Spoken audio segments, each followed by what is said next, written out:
ನೀವು ದೇಶದ ಗಡಿಯಲ್ಲಿ ನಿಂತು ಭಾರತ ಮಾತೆಯ ಸೇವೆ ಮಾಡಬೇಕು ಅಂತ ಕನಸು ಕಾಣ್ತಿದ್ದೀರಾ? ಹಾಗಾದ್ರೆ BSF ನಿಂದ ನಿಮಗಾಗಿ ಇಲ್ಲಿದೆ ಉತ್ತಮ ಸುವರ್ಣಾವಕಾಶ. BSF ಬಾರ್ಡರ್ ಸೆಕ್ಯೂರಿಟಿ ಫೋರ್ಸ್ ಒಟ್ಟು 549 ಕಾನ್ಸ್ಟೇಬಲ್ ಹುದ್ದೆಗಳ ಭರ್ತಿಗೆ ಅರ್ಜಿ ಆಹ್ವಾನಿಸಿದೆ. ಇದು ವಿಶ್ವದ ಅತಿ ದೊಡ್ಡ ಗಡಿ ಕಾವಲು ಪಡೆಯಾಗಿದ್ದು ಭಾರತದ ರಕ್ಷಣಾ ವ್ಯವಸ್ಥೆಯ ಬೆನ್ನೆಲುಬಾಗಿದೆ.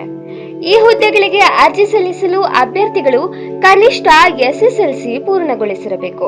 ಅರ್ಜಿ ಸಲ್ಲಿಸುವ ಅಭ್ಯರ್ಥಿಗಳಿಗೆ ಕನಿಷ್ಠ 18 ವರ್ಷ ಮತ್ತು ಗರಿಷ್ಠ 25 ವರ್ಷ ವಯಸ್ಸು ನಿಗದಿಪಡಿಸಲಾಗಿದೆ ಮತ್ತು ರಿಸರ್ವೇಶನ್ ಕ್ಯಾಟಗರಿಗಳಾದ SC, ST, OBC ಅಭ್ಯರ್ಥಿಗಳಿಗೆ ಸರ್ಕಾರಿ ನಿಯಮದಂತೆ ವಯೋಮಿತಿ ಸಡಿಲಿಕೆ ಅನ್ವಯಿಸುತ್ತದೆ.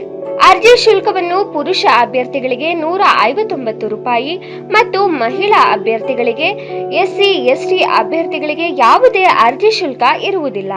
ಅರ್ಜಿ ಸಲ್ಲಿಸಿದ ಅರ್ಹ ಅಭ್ಯರ್ಥಿಗಳನ್ನು ಯಾವುದೇ ಲಿಖಿತ ಪರೀಕ್ಷೆ ಇಲ್ಲದೆ ಕೇವಲ ದೈಹಿಕ ಪರೀಕ್ಷೆ ಮತ್ತು ಡಾಕ್ಯುಮೆಂಟ್ ವೆರಿಫಿಕೇಶನ್ ಆಧಾರದ ಮೇಲೆ ಆಯ್ಕೆ ಮಾಡಲಾಗುತ್ತದೆ. ಅರ್ಜಿ ಸಲ್ಲಿಸಲು 2025 ಡಿಸೆಂಬರ್ 27ರಿಂದ 2026 ಜನವರಿ 16 ಕೊನೆಯ ದಿನಾಂಕವಾಗಿದ್ದು, ಅರ್ಹ ಮತ್ತು ಆಸಕ್ತ ಅಭ್ಯರ್ಥಿಗಳು BSFನ ಅಫಿಷಿಯಲ್ ವೆಬ್ಸೈಟ್ ಆದ bsf.gov.in ಗೆ ಭೇಟಿ ನೀಡಿ ಅರ್ಜಿ ಸಲ್ಲಿಸಬಹುದು. ಇದೇ ತರಹ ಹೆಚ್ಚಿನ ಮಾಹಿತಿಗಾಗಿ ಸವಾಲ್ ಟಿವಿಯನ್ನ ಸಬ್ಸ್ಕ್ರೈಬ್ ಮಾಡಿ, ಲೈಕ್ ಮಾಡಿ, ಶೇರ್ ಮಾಡಿ, ಹಾಗೆ ಬೆಲ್ ಬಟನ್ ಒತ್ತುವುದನ್ನ ಮರಿಬೇಡಿ.